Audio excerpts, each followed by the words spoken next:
Maintenant, pour l'exemple 2, détermine les coordonnées du point P qui partage le segment CD dans un rapport de 4 pour 1 à partir du point D.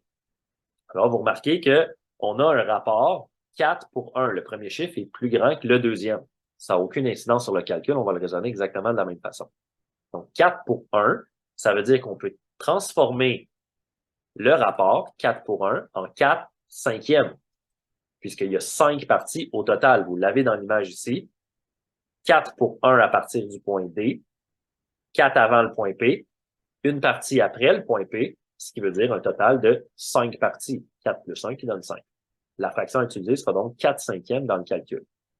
Le restant, on y va comme à l'habitude. On part au point D, c'est ce qu'on nous dit dans le problème. Donc, x1, y1 vont être les coordonnées du point D, x2, y2 du point C, x1, 11, plus la fraction qui donne 4 cinquièmes, du déplacement total, donc moins 9, moins 11.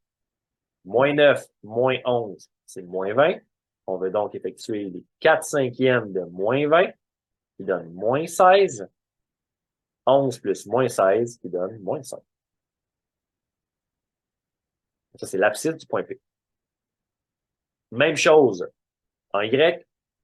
Le départ se fait à moins 2 en Y, c'est la coordonnée en Y du point D, plus la fraction qui est 4 cinquièmes, le déplacement 3, moins 2.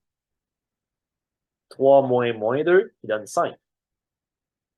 Les 4 cinquièmes de 5, c'est 4. Et moins 2 plus 4, 2. Les coordonnées du point P sont donc moins 5, 2. Moins 5, 2. Voilà, c'est ce qui me fait la capsule.